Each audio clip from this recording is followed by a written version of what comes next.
Hello, I'm Hannah Wallace and welcome to Finextra TV. We're in The Hague for the Temenos Community Forum 2019, the theme of which is Digital Banking Reloaded. Joining me now in the TV studio is Prema Varadhan, Vice President of the AI Centre of Excellence for Temenos. Hello Prema, thank you very much for joining us. Thank you, Hannah. Now, on the topic of AI innovation as a differentiator for banking, what priority do banks place on the value of AI for their institutions? So AI has become so prevalent and common in our lives these days. We use AI-based applications almost quite regularly throughout the day. Banking industry is no different. Banks are seeing that lots of commercial solutions are available, tools are available, and they can make use of those tools as well. There are some areas where rules-based, static decisions are just good enough, but there are plenty of areas where banks do realize in order to differentiate themselves, in order to grow their market share, they need to apply a lot more differentiating solutions, and that can be brought about by AI-based applications. So they do understand what AI can bring to the banking solutions, what kind of differentiation they can give to their customers and differentiate themselves with their competition as well. So they do attach a lot of priority, I would say, but there are lots of challenges in actually making it productized or productionized, so to speak. So you will see plenty of AI-based applications are being built, but they don't actually move over from the innovation lab into the production system. All right, and what business functions are likely to gain most value from the use of AI? Clearly, there are two areas, major areas, I would say, without getting into specific use cases. One sort of area is very individualized customer services, product offers, very personalized experience to the customer itself, which requires the bank to understand each and every customer differently, uniquely. And that's not something you can code for. That's not something you can write a fixed programming for. That's not going to work.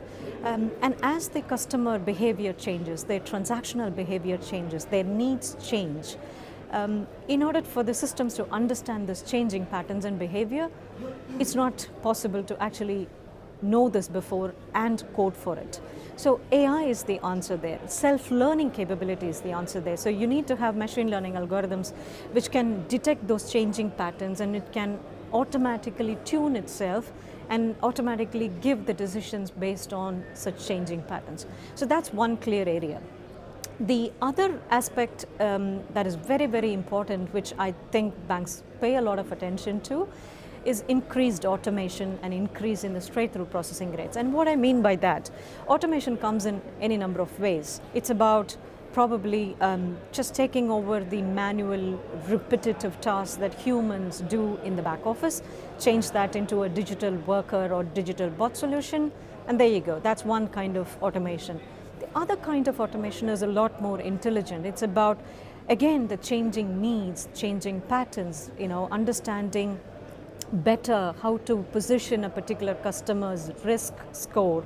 Either it is a KYC risk, or it's a credit risk, or you are underwriting a loan, or you are structuring a corporate loan.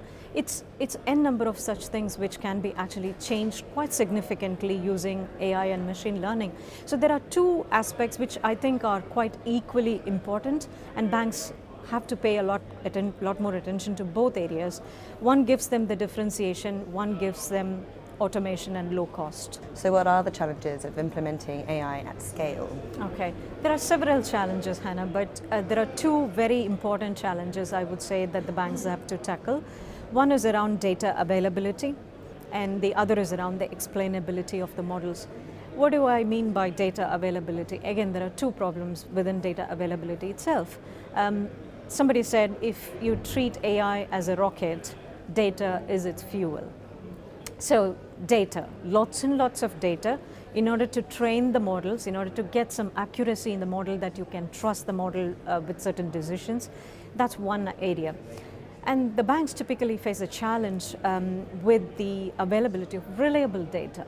The second aspect is explainability of the models, and explainability is something that is so important to banks in terms of explaining how these models work to either regulators or to their own customers when, for example, they rejected an application, loan application, and that's because probably a model came up with a risk score which is very high and the bank couldn't go ahead with a loan.